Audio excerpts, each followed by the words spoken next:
Luke chapter 2, verses 1 hanggang 7. This is the word of the Lord. In those days, a decree went out from Caesar Augustus that all the world should be registered. This was the first registration when Quirinius was governor of Syria. And all went to be registered, each to his own town. And Joseph also went up from Galilee, from the town of Nazareth, to Judea, to the city of David, which is called Bethlehem, because he was of the house and lineage of David, to be registered with Mary, his betrothed, who was with child. And while they were there, the time came for her to give birth. And she gave birth to her firstborn son, and wrapped in swaddling clothes, and laid him in a manger, because there was no place for them in the inn. This is the word of the Lord. Makaupo na po tayo. So, dito po sa passage natin, meron tayong tatlo na makikita na binibigyan ng stress ni Lucas. Merong tatlong binagbibigay diinan si Lucas. Una, kung ano yung political situation sa panahon nila. Pangalawa, yung fact na nandun sila sa Bethlehem na bayan ni David. At pangatlo, yung mapagpakumbaba na sitwasyon o kondisyon ng kapanganakan ni Jesus. Pinakita dito yung political situation nila. Bakit nga ba sila nasa Bethlehem? Dahil ito ay nasa ilalim ng pamumuno ni Augusto Cesar at hinihingan sila ng census. At pangalawa, ito ay nasa bayan ni David, nasa Bethlehem, para stress na si Jesus ay nasa ilalim ng lineage ni Haring David. At pangatlo ay yung mapagpakumbabang circumstansya ni Jesus. So again, during this time, nagpa-census yung si Cesar, si Augusto Cesar, kaya naman lahat ay dapat na pumunta sa bayan kung saan sila pinanganak, kung saan sila lumaki. At dito nakita natin si Jose na siya ay galing sa Bethlehem. Kaya sila bumalik, kasama niya na si Maria, nasa perhaps third trimester na siya nito. Nandun sila, bumalik sila sa bayan ng Bethlehem para magbigay sila ng registration. Kaya lang, doon na nanganak si Maria at wala nang lugar para doon sa pagpapanganakan niya, wala nang kwarto, kaya si Maria, for all we know, nanganak siya sa isang sabsaban, but we will explain that later. Now, etong binanggit mismo ni Lucas sa Luke chapter 2 verse 7, verse 6 at 7, ito ay inkarnasyon ng Diyos, kung kailan yung Diyos nagkatawang tao at siya'y ipinanganak mismo ng isang birhen. This is the incarnation, that is the most glorious fact where God became man. Kaya lang, pag binasa natin yung teksto, parang napakasimple, parang napaka-ordinaryo, parang hindi espesyal, parang hindi supernatural, parang simple. Pag binasa mo yung verse 1 hanggang verse 7, wala kang engranding makikita. Wala kang kaluwalhatian na makikita. Pero alam natin, sa ibang mga talata, kunyari sa John chapter 1, makikita natin sa Book of Philippians na ito mismo, yung kapanganakan ni Hesukristo ay maituturing natin na mismong pagpasok ng Diyos dito sa sangkatauhan, dito sa nilikha, kung saan ang Diyos ay naging isang nilikha. But in the narrative, it's so normal. Napaka-normal nung pangyayaring nakita natin. Sinusubukan ni Lucas i-narrate kay Theophilus. Luke chapter 1 verse 3. Ang buong Luke at ang buong Acts ay sulat ni Lucas para sa isang lalaki, isang mananampalataya na ang pangalan ay Theophilus. Pinapakita niya kung ano yung nakaraan ni Jesus, kung paano ipinanganak si Jesus. Na kung wala talagang pananampalataya, hindi talaga ito magmumukhang importante. Kung hindi ito titignan ng may pananampalataya, magmumukha talaga itong ordinaryo. Ayan yung ipinapakita ni Luke. Yung Panginoon natin, Yung namatay, inilibing, nabuhay na muli, siya na nasa kanan ng Ama, ngayon din sa panahon na yon, panahon ngayon, siya ipinanganak sa sabsaban. Ganito yung kwento niya, ganito yung istorya niya, ganito yung kapanganakan niya. Ang pananampalataya lang nakakakita ng kaluwalhatian ng inkarnasyon sa kasimplehan ng kapanganakan ni Kristo. Engrande ang inkarnasyon, pero nakikita lang to ng pananampalataya. Kayang lumagpas ng pananampalataya sa nakikita ng mata. Kung mababasa natin itong verse 1 hanggang 7 ng walang pananampalataya, para lang itong ordinaryong kwento.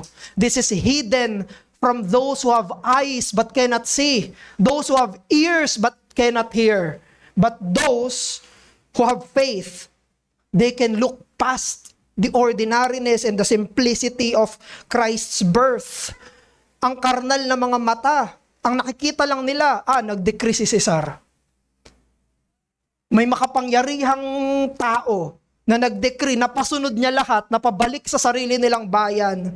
Pero hindi nila makita na ipinanganak na yung ipinangako. Ipinanganak na yung hinulaan sa lumang tipan. Ipinanganak na ang hari ng mga hari.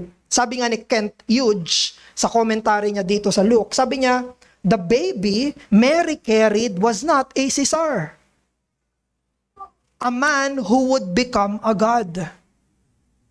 Yung pinanganak, hindi siya Caesar, hindi siya royalty. Ibang-iba yung pinanganak dun sa nag-utos ng census.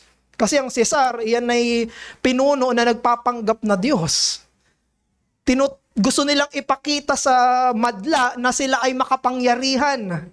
In fact, isa yan sa reason kung bakit nagpapasensus, para ipakita kung gaano kalawak yung kaya nilang, yung nasasakupan nila. Sabi ni Kent Hughes, yung bit-bit ni Maria ay hindi Cesar, isang tao na gustong maging Diyos. Sabi niya, but a far great wonder that true God had become a man. Ang totoong Diyos ay nagpakababa at nagsuot ng pagiging tao. Kaya ito yung mensahe natin ngayong hapon, that the simple birth of the Lord Jesus is the incarnation, where faith sees humility and glory together bursting forth. Ang karaniwang kapanganakan ng Panginoong Hesus, ang mismong pagkakatawang tao ng Diyos, kung saan nakikita ng pananalig na magkatambal ang pagpapakababa at ang kaluwalhatian. Doon mismo sa simpleng kwento na yon, doon mismo sa talata, sa verse 7, nakikita ng pananampalataya. Ang pananampalataya lang yung nakakakita. Magkatambal, may kaluwalhatian at may pagpapakumbaba sa kapanganakan na napakasimple ni Hesukristo. At makikita natin yung magkatambal na pagpapakababa at kaluwalhatian, una, sa natupad na propesiya, at pangalawa, sa pagpapakumbabang na ipakita. We will see both humility and glory sa fulfilled prophecy, at pangalawa, dun mismo sa humility ng condition na dinescribe. Ang kwento ni Jesus ay hindi nagsimula sa once upon a time. Ang kwento ni Jesus ay hindi nagsimula sa once upon a time. Ito'y nagsimula sa mga katagang in those days. Sa mga panahon na iyon. Ibig sabihin, ang istorya ni Jesus ay hindi isang legend. Hindi isang mitolohiya, hindi isang gawa-gawa lang na kwento. Isa itong tunay na pangyayari na nakarecord sa kasaysayan kung saan kumilos ang Diyos. Gustong-gusto talaga ni Lucas na ipakita at isecure yung historical at chronological na pangyayari sa kapanganakan ni Jesus. Sinusulatan niya si Theophilus, inorganize na yung kanyang kwento kung ano yung buhay ni Jesus. Gusto niya ipakita, totoong nangyari to sa panahong may Cesar. Siya pa yung pinuno nito. Ito yung panahon na nag-census. Kaya sila napunta sa Bethlehem at doon pinanganak si Jesus. Talagang gustong ipakita ni Lucas na ito ay totoong nangyari. Pero ang kapanganakan ni Jesus ay hindi lang isang storya ng pagbubuntis at kapanganakan. Ito istorya ng katuparan ng dibinong pangako. Merong totoong pangako. Merong totoong hinulaan na paparating na hari. At ginamit ng Diyos yung registration. Ginamit ng Diyos yung census para ma-fulfill yung prophecy sa Bethlehem. Sipin niyo yun? Ang nasa isip lang ni Cesar, sa panahon na yon, gusto kong malaman kung gano'n nakalawak, karami yung nasasakupan namin. Maraming mga reason Perhaps, chinecheck niya kung gano'n karaming lalaki para sa military strength nila. Perhaps, chinecheck niya kung gano'n karami yung tao para makita kung gano'n nakarami yung nasasakupan niya. Pero ano man yung naiisip nitong Cesar na ito, merong higit na plano yung Diyos sa likod nun. Nangyari yung kapanganakan ni Jesus sa pamamagitan ng isang imperial decree at imperial event. Nakikita ng mga tao ay registration. Ang nakikita ng tao ay census. Habang nangyayari yung mas maluwalhating bagay. Mahabang nangyayari yung mas maluwalhating pangyayari. Nangyari ng inkarnasyon, nangyari na yung pagpapakababa, pero kung nakikita ng tao, may registration, may census. Pinopoint ni Luke kung ano yung true glory, kung sino yung may totoong kapangyarihan, kung sino yung totoong maluwalhati, kung sino yung may totoong otoridad. Mas mababa yung nag-utos ng census kaysa dun sa ipinanganak na sanggol. Mas mababa yung nag-utos ng census kaysa dun sa ipinanganak na sanggol. Kaya nangyari yun dahil sa plano ng Diyos. Pinangyari ng Diyos na mangyari yung mga ganong klase ng registration to fulfill His prophecy of the incarnation of Christ. Pero yung isa, hindi kapansin-pansin. Yung isa kapansin-pansin. Pero ang totoo, yung kapansin-pansin, yun ang subservient doon sa hindi kapansin-pansin. Ginamit ng Diyos ito. Dito nakatingin lahat. Ito yung napapansin ng lahat. Pero yun ay instrumento lang na ginamit ng Diyos para matupad yung mismong plano niya, kapanganakan ng Mesiyas. Kaya nakatago man sa mata ng mga karnal, si Kristo pa rin ang sentro ng lahat ng nangyayari sa kasaysayan at probidensya. Muli, nakatago man, hindi man nakikita ng mga mata ng mga karnal, si Kristo pa rin ang sentro ng lahat ng mga nangyayari sa kasaysayan at sa probidensya. Though hidden in the eyes of carnal men, the Savior Christ is still the focal point of all the unfolding events of history. Naalala natin yung Colossians 1:16. All things were created for Him, by Him, and through Him. Creation yon, nilikha ng Ama ang lahat ng bagay sa pamamagitan ni Kristo at para kay Hesukristo. And you know, that is also true in providence. Kasi ang providence, that is just the continuation of creation. Sustenance ng creation. Maging ang providensya ay nangyayari yung lahat ng mga bagay para sa kaluwalhatian ni Jesus. Para matupad. What is that prophecy? That's the prophecy of the glory of Christ. Pinropesiya na maluluwalhati si Kristo sa pamamagitan nga lang ng simpleng kapanganakan. Kaya gusto ko yung alalahanin nyo yung sinabi ni Mark Jones sa libro niyang Knowing Christ. Mayroon isang chapter on Christ's dignity. May chapter siya sa dignidad ni Kristo. Ito yung sabi niya. Jesus did not come into the world for us. We came into the world for Jesus. Hindi dumating si Jesus dito sa mundo para sa atin. Tayo ang dumating dito sa mundo para kay Jesus. Sabi niya, we must not quickly skim over these words. They deserve our deepest meditation and most prayerful consideration. Nung sinabi ko yon, pwedeng napapaisip na kayo. Mali yan, o kaya why not both? Pero ang tanong dito, ano yung ultimate? Ano yung ultimate? Para kanino ba talaga yung nangyayari yung lahat ng bagay? Pag pinansin nyo yung passage natin, nangyari ba yung kapanganakan ni Kristo para sa registration ni Cesar? O nangyari yung registration ni Cesar para sa kapanganakan ni Kristo? Nangyari ba, tinahiba ng Diyos yung lahat ng pangyayaring yon para kanino? Para kaninong kaluwalhatian? Para kaninong kapurihan? Hindi ba doon sa sanggol na nasa sabsaban? Nung pinanganak si Jesus, ipinanganak ba dito si Jesus sa mundo para sa sanlibutan? O ang sanlibutan ang ipinanganak? O ang sanlibutan ang patuloy na susustena para sa ipinanganak na ito? You see, everything had been happening for Him. Ang lahat ay nangyayari para sa Kanya. Luke chapter 2 verse 1 to 6, ito ay napaka-unknown, napaka-ordinaryo na nakikita lang ng pananampalataya. Na nakikita lang ng pananampalataya at naiintindihan lang ng pananampalataya. Na nangyari pala yung lahat ng to, nangyari pala yung verse 1 to 6 para sa verse 7. Kaya pala niloob ng Diyos ang verse 1 to 6 para sa ang verse 7 ang point. Ito yung point. Ito yung goal.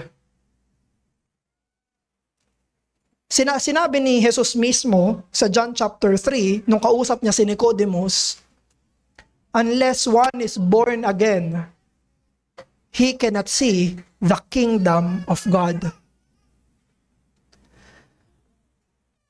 Dalawang beses inulit yon. May isang sinabi si Jesus, unless one is born again, he cannot enter the kingdom of God. Pero may isa pa siyang sinabi, unless one is born again, he cannot see the kingdom of God. May difference.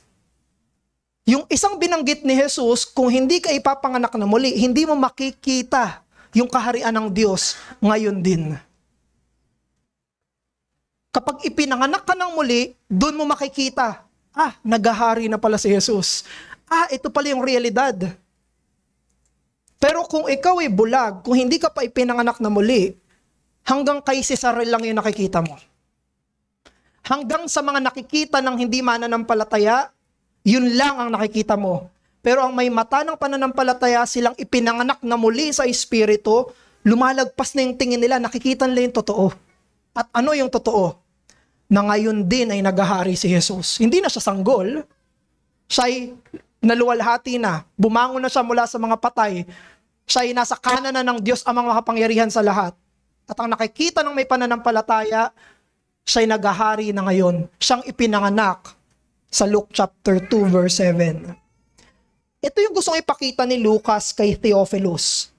Nakita mo yung simpleng sanggol na yan, Theophilus? Nakita mo yung pinanganak sa sabsaban, Theophilus? Nakita mo yung kwento ng naghaharing Panginoon natin, Theophilus? Siya yan. Yung simpleng sanggol na nasa sabsaban, ang hari natin, Theophilus. Tignan mo nang may pananampalataya, Theophilus. Kaya itong census ni Cesar, most likely, ayaw ng mga tao to. Lalo na ng mga Hudyo. Naalala nyo sa Israel, merong mga zealots. Sila yung mga ayaw sa Roman Empire. Galit na galit sila maging sa mga tax collector, di ba? Kasi ayaw nila sa Roman Empire. Kasi nag-decree ito nag-uutos itong mga to. Sa kanila, sila ay bayan ng Diyos. Kaya maraming mga tao, ang nakita nila itong utos ng census, babalik ka sa sarili mong town, bilang inconvenience at unnecessary burden. Bigyan ko lang kayo ng picture kung gaano kahaba yung nilakad ni Jose at Maria. 150 kilometers. Mula Nazareth hanggang Bethlehem. Wala silang sasakyan. Wala silang motor na single. Perhaps meron silang hayop, yung donkey. Perhaps. Pero, sumunod pa rin sila. Wala silang magagawa. Dahil yung hari ay si Cesar. Despite all the inconvenience, disagreement, unnecessary burden na nakikita ng Israel dito sa Cesar na to, they still obeyed. They still complied. Pero yan ang gusto kong makita natin. Sa mga tao sa panahon nila, hindi kapansin-pansin yung kapanganakan ni Jesus. Dahil ang lahat ng buong isipan nila nandun kay Cesar. Kung merong usapan sa panahon nila, Cesar, ganito si Cesar. Ganyan yung usapan nila. Ganyan yung lumalabas sa bibig nila. Ganyan yung nangyayari sa panahon nila. But Luke is telling Theophilus, history does not revolve around Caesar. Ang kasaysayan, hindi yan tungkol, etong mga nangyaring to, hindi to tungkol kay Caesar.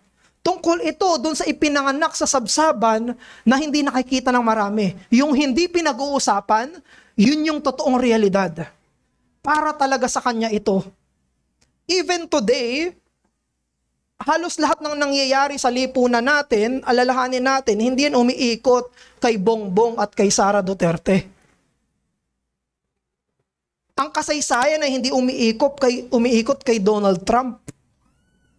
Ang kasaysayan ay hindi umiikot kay Vladimir Putin, kay Xi Jinping na umatake sa atin. Hindi dyan umiikot ang kasaysayan.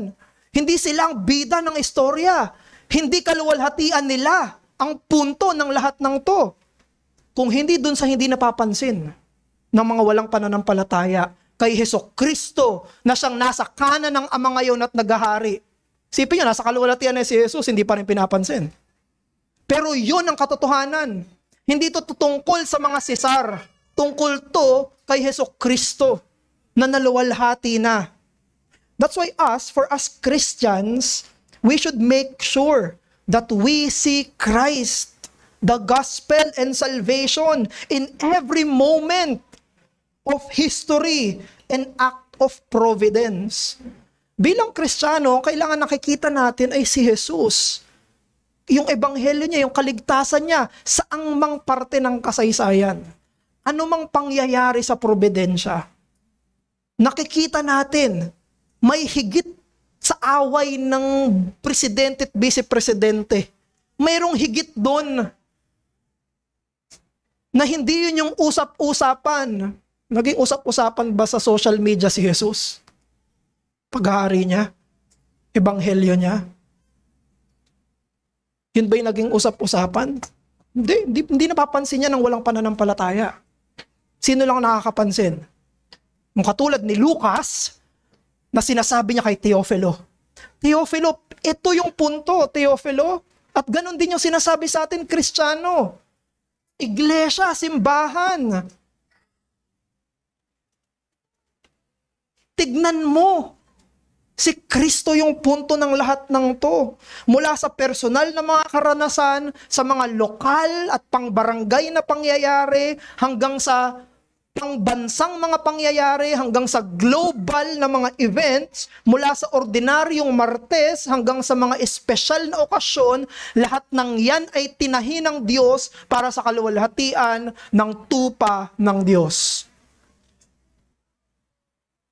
Lahat. Walang mintis. Lahat para sa kaluwalhatian ni Jesus. Kaya maitama tayo dito. Kung nakikita natin yung mga pangyayari, kahit anong uri ng pangyayari, para sa kaluwalhatian ng mga hindi Kristo. Everything is not happening for your glory, for another person's glory, but for the glory of Christ. Alam mo, pag nakita natin to, pag nakikita natin yung paghahari ni Jesus sa lahat ng mga bagay, maililigtas tayo nito mula sa walang pananampalatayang pagiging negatibo. At maliligtas din tayo nito sa walang pananampalatayang pagiging positibo. It will save us from faithless pessimism and faithless optimism. Kasi pwede nilang tignan sa panahon ni Sar, ano ba naman to? Nasasakop pa rin tayo ng Roman Empire. Pwede silang mapuno ng walang pananampalatayang despair. Pero yung mga panig sa Roman Empire, kita mo, ganyang kalakas ang Romanong Imperyo. Pwede silang mapuno ng optimismo. Positibo sila. Hindi nga lang nakatingin kay Jesus. Wala nga lang pananampalataya. Ganun din tayo. Kapag may mga nangyayari sa buhay, sa bansa, sa lipunan natin, kailangan lumagpas yung tingin natin para makita natin si Jesus, mailigtas tayo sa walang pananampalatayang positibo at walang pananampalatayang negatibo. Alam nyo, yun yung sinabi ni Apostle Paul sa Philippians 1:21. Anong sabi niya? To live is Christ, to die is gain. Mabuhay ako, mamatay ako, si Kristo, kaluwalhatian ni Kristo. Alam niyo kung walang faith si Apostle Paul, pwede niyang sabihin, kung mabuhay ako, hooray! Kasi buhay ako.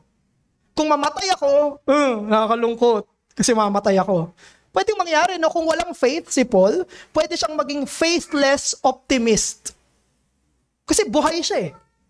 Pwede rin siyang maging faithless pessimist kung mamatay siya. But no, naligtas siya dun sa dalawang yun. Sabi niya, mabuhay ako, kaluwalhatian ni Kristo. Mamatay ako, kaluwalhatian din ni Kristo. Wala, hindi siya matinag. Bakit? Kasi lumagpas yung tingin niya sa mangyayari sa kanya. Mabuhay siya, mamatay siya, Christ is glorified. Kaya sabi nga ni Doug Wilson, nagbigay siya ng, sabi niya doon sa Philippians 1:21, kung i-rephrase niya yung Philippians 1:21, sabi niya, to live is Christ and to die is more Christ. Pag nabuhay ako, Kristo. Pag namatay ako, mas maraming Kristo. Kasi nasa kaluwalhatian na ako eh. So, meron siyang pananampalataya. Ang pananampalataya ay parang isang salamin sa mata. Yan. Ang pananampalataya ay parang salamin sa mata. Nakikita natin ang malinaw ang kaluwalhatian ni Jesus sa pamamagitan ng pananampalataya. Dahil malabo yung mata namin, may mga nakasalamin, yung iba sa inyo hindi nakasalamin, hindi nyo na ako makita. Ayaw nyo pa rin. Pero sa kaming mga nakasalamin, kaya kami nagsasalamin kasi malabo. Pag tinanggal namin yung salamin namin, blurred lahat. Pag sinuot namin yung salamin, nagiging malinaw. Hindi nagbabago yung nakikita namin. Kung hindi, nakikita namin yung totoo. Nakikita mo yung mas totoo. Kapag sinulot mo yung salamin mo, ganyan ang pananampalataya. Kapag meron kang pananampalataya, nakikita mo yung katotohanan ng kaluwalhatian ni Kristo. Hindi yon fantasy. Hindi yon imagination. Hindi, ang pananampalataya, ano lang yan. Kailangan mo ng pananampalataya para magkaroon ka lang ng dahilan sa buhay mo. No. Ang faith ay parang salamin. Nakikita mo yung katotohanan na lahat ng mga bagay na to ay para kay Kristo. Sa kaluwalhatian ni Kristo. Hindi na ilalagay yung wala doon. Nakikita mo ng malinaw.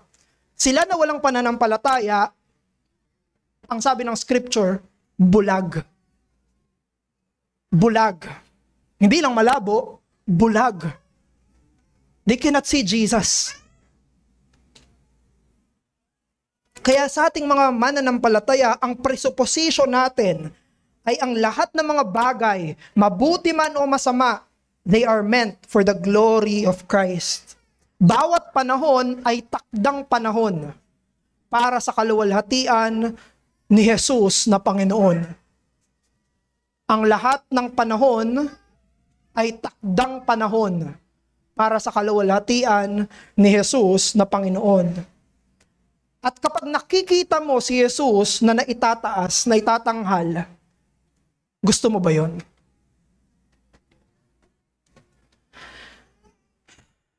When you see Christ lifted up, when you see Him glorified, do you love it? Isa ba yun sa mga gustong-gusto mo? Isa ba yun sa mga pinaka-inaasam mo? Isa ba yun sa kasiyahan mo? Na kapag si Jesus ay itinataas, itinatanghal, masarap ba sa pakiramdam? Do you love His glory? Do you love the glory of the Lord Jesus Christ? Para naman sa mga hindi pa mananampalataya, alam nyo, ang bawat hindi mananampalataya, Ilang ulit na sila tinawag kay Kristo ng maraming mga providential events. Lahat nung nangyari sa buhay ng hindi mananampalataya, tinahi lahat yan ng Diyos para sila'y tawagin kay Kristo. But they missed and they rejected every opportunity. Lahat ng providensya tumatawag sa atin para sa kaluwalhatian ni Kristo. Walang pinangyari yung Diyos na isang segundo sa buhay natin na hindi para kay Jesus. Again, walang sayang na karanasan.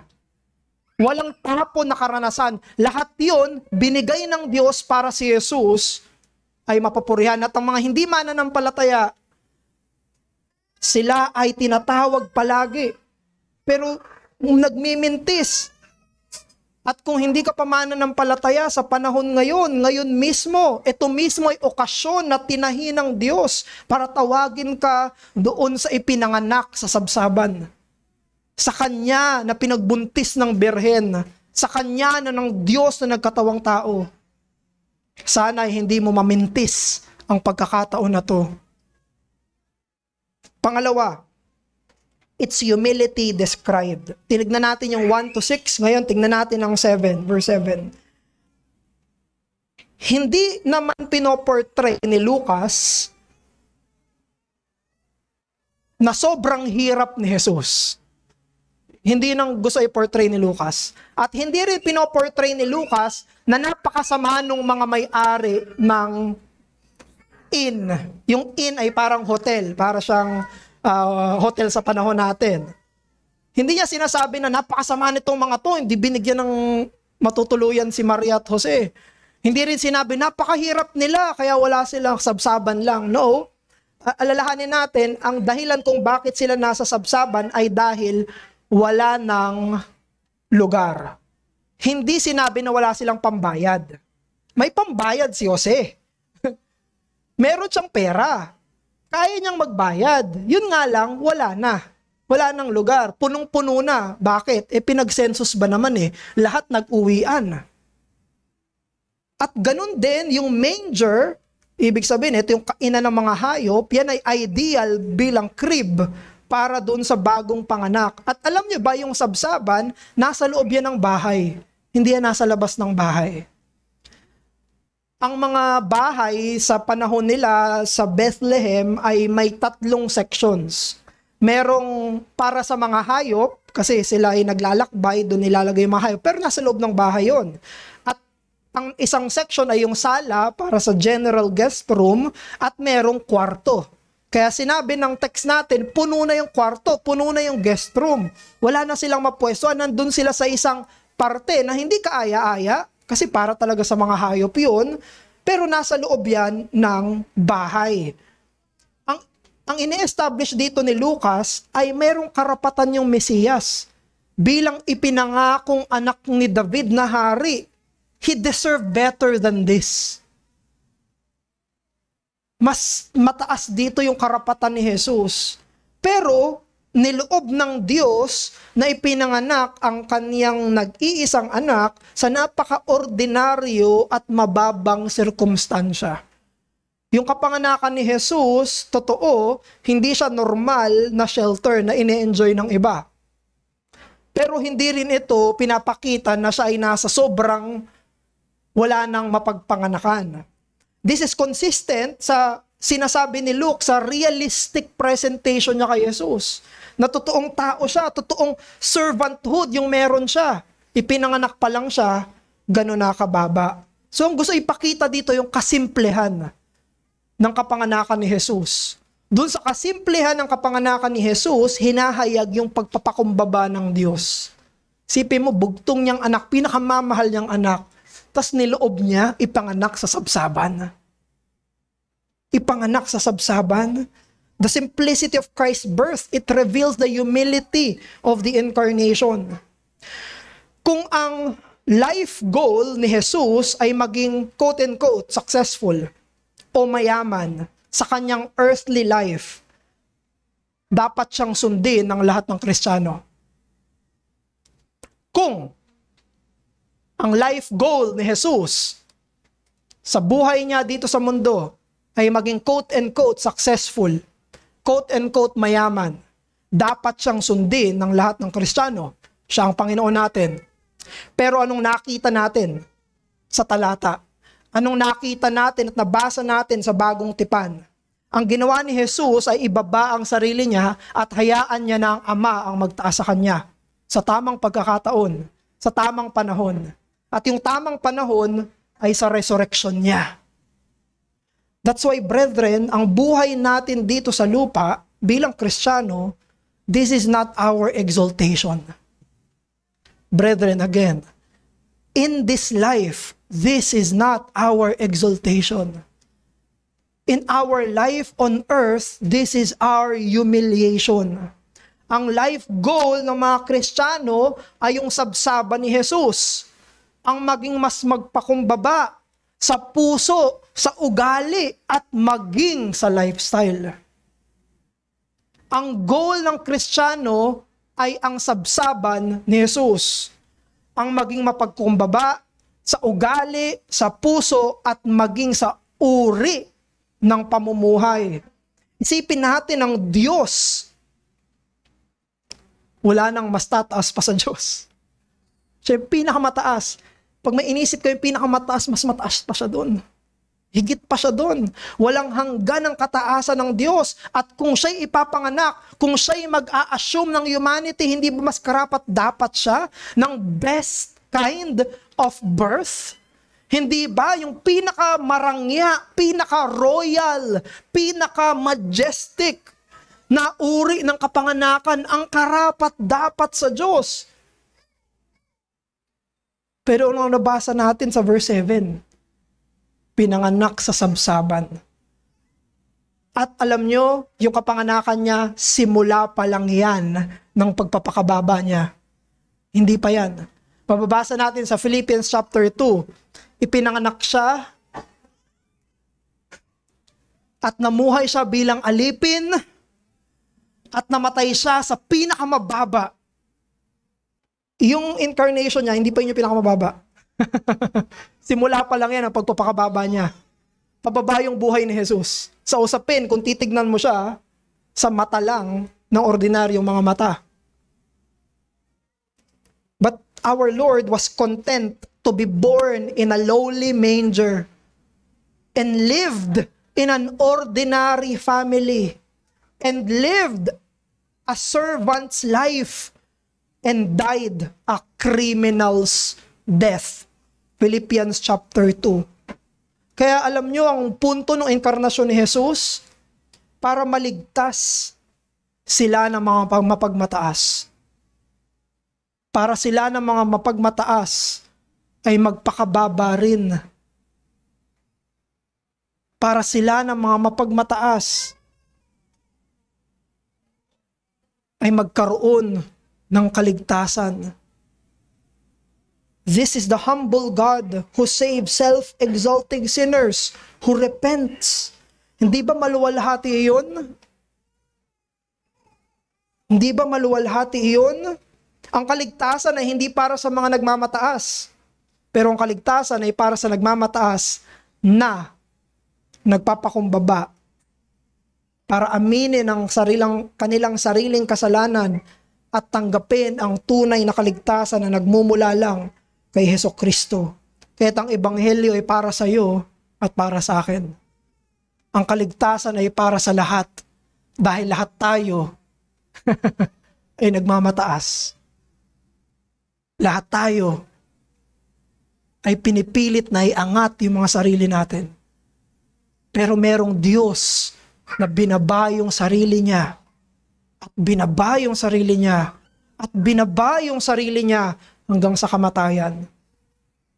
Kaya alam nyo, yung gospel sa New Testament, interestingly, wala kang mababasa sa New Testament na kailangan meron ka munang pera, meron ka munang naabot, bago ka maligtas. Bago ka ituring na disipulo. Wala kang mababasa. Kailangan ganito muna pinag-aralan mo bago ka maging Kristiyano, ha? Kailangan ganito muna yung bank account mo bago ka maging Kristiyano, ha? Wala kang mababasa. Alam nyo, kabaliktaran. yung mababasa nyo. Ang utos palagi ni Jesus, bitawan nyo. Ikaw mayamang bata, bitawan mo, saka mo ko sundan. Kayo, bitawan nyo, saka nyo ko sundan. Palaging pabitaw. Yung hinihingi ng pagiging disipulo, hindi pakabig. Wala kang makikita sa bagong tipan. Kailangan mo muna nito, kailangan mo muna nito, kailangan mo muna nito bago ka maging Christian. No, it's the other way around. Bitawan mo yung kasalanan mo. Bitawan mo yung kayabangan mo. Bitawan mo yung lahat ng ganid na meron ka at materialismo na meron ka dito sa mundo. Bitawan mo yung mundo. At sundin mo ko. Manali ka sa akin. It's the other way around. That is what is absent in the Bible. That you need something in order to be a Christian. You need something in this world to be a Christian. No, it's the other way around. Ang mababasa mo sa Biblia, palaging pabitaw. Bakit? Kasi yan ang itsura ng inkarnasyon. Ang salvation din natin ay kamukha ng incarnation. Ang salvation natin ay kung ano yung ginawa ni Jesus. Meron kang kailangang bitawan. Sabi nga ng ibang mga nangaral nitong text na to, meron daw dalawang hari sa teksto. Isang hari na pinipilit niyang itaas yung sarili niya, si Cesar, at merong isang hari na nakita natin nagpapakumbaba. Yun ay si Jesus. So now, for us Christians, susundan mo ba ang nagkatawang taong Panginoon sa pamamagitan ng pagpapasakop sa iyong mapagpakumbabang kondisyon? Susundan mo ba si Jesus sa isang uri ng buhay na may pananampalataya sa isang mapagpakumbabang kondisyon? You have already humbled yourself, Christian. Nung inamin mo yung kasalanan mo, nung si Kristo lang yung tagapagligtas mo, nung naging Kristiyano ka, nagpakumbaba ka na. Pero hindi natatapos doon. Meron pang inaasahan sa iyo yung Diyos ng pagpapakumbaba. At ito yung tukso sa 1 John 2:16. Ano yung sinabi ni John? The lust of the flesh, the lust of the eyes, and the pride of life. Triad na tukso. May tukso ng mata, merong tukso ng laman, at merong tukso ng pagmamayabang. Ito yung tukso ni Satanas. Ang tukso ni Satanas ay ganito. Kailangan maitaas ka ngayon sa buhay na to. Ikaw yung pinakamataas. Kailangan tumaas ka at umangat ka ng umangat, ng umangat, ng umangat. Pero sa walang hanggan, ibababa ka. Pero baliktad yung plano ng Diyos. Ang sinasabi ng Diyos, ibababa kita ng ibababa, ng ibababa, i-humble kita, ng i-humble, at i-humble ulit kita. After 1 year, i-humble ulit kita. I-humble kita ng i-humble, para pagkatapos ng buhay na to, itataas kita. Yan ang nangyari kay Jesus. At yan ang union natin kay Jesus. Paano natin susundan yung pagpapakumbaba ng inkarnasyon sa pamamagitan ng pagiging kontento sa kalooban ng Diyos sa buhay mo ngayon? At kung pinagpala ka ng marami sandamukal sa buhay mo ngayon, kailangan yung paa mo ay nasa lupa pa rin. At kailangan, hindi lang yung paa mo ay nasa lupa, pati ang tuhod mo ay nasa lupa. Hindi lang ang paa mo ang dapat nasa lupa, kundi maging mga tuhod mo ay nasa lupa kung pinagpala ka ng Diyos ngayon. Sa atin naman, mga magulang, parents, ano bang ultimate na pangarap mo sa anak mo?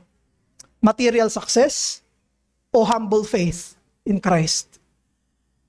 Napakadali sa'yo at sa akin na isipin ang gusto ko lang naman maging okay siya sa buhay. Gusto ko lang naman maging okay siya financially. Wala nang ibang, meron ba tayong higit na iniisip labas sa financial sa mga bata?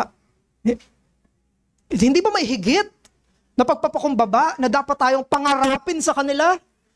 Hindi ba pagpapakumbaba sa harapan ni Kristo at sa krus yung pinakapangarap natin dapat sa kanila?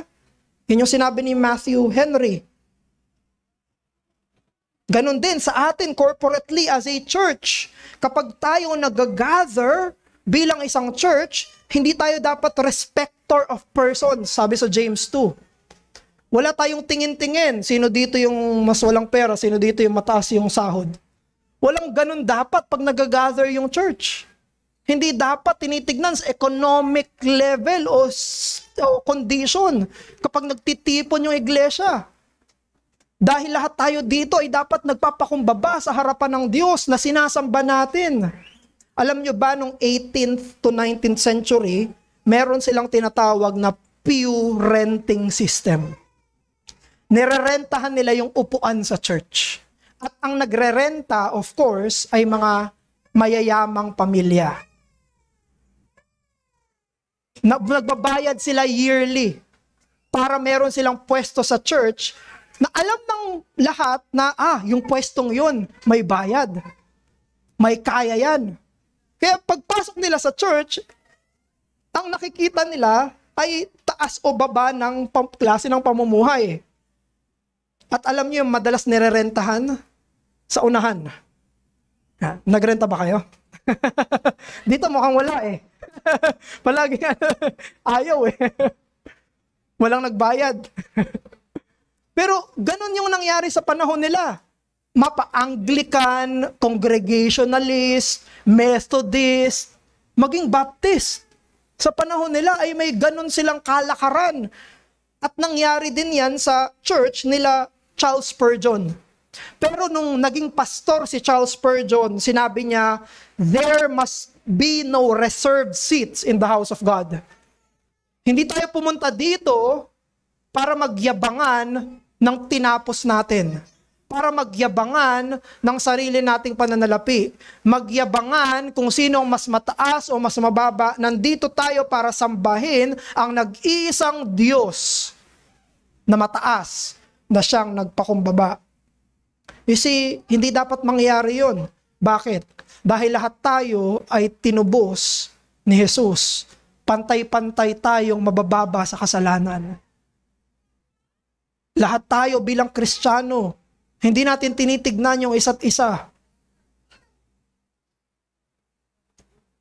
Sa monthly na salary natin. Kung tatanungin kita, kailan huling nakipag-usap sa mga hindi mo kasalary? Meron ba dito na hindi mo kinakausap kasi hindi ka madala sa Starbucks? Ang sinasamahan mo lang ba ay sila na may kaya? Bilang pagtatapos, sinabi ni Saint Augustine, if you ask me what is the most essential element in the teaching and morality of Jesus Christ, I would answer you. Sabi niya, ano yung pinaka-essential element? Sabi niya, na first, humility. Second is humility. And the third is humility. Ito daw ang pinaka-elemento ng Kristyanismo. Mula una hanggang pangatlo ay pagpapakumbaba. Bakit pagpapakumbaba? Kasi ito yung ginawa ni Jesus sa inkarnasyon. Ito yung ginawa ni Jesus sa kanyang pagkakatawang tao. Ito yung mababasa natin sa verse 7. We see the glorious God in a manger. Nakita natin na lumalabas, pumuputok ang papapakumbaba at kaluwalhatian sa kapanganakan ng hari. At nandyan ang kaligtasan natin. Nandun sa mapagpakumbabang bata ang ating kaligtasan.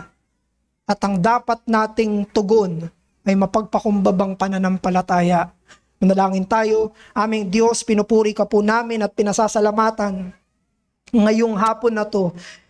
Dahil nakita namin sa ordinaryong kwento ni Lucas, nakita namin sa 7 verses, nakita namin, O Diyos, ang hindi nakikita ng ordinaryong mata, kundi nakikita lang ng pananampalataya.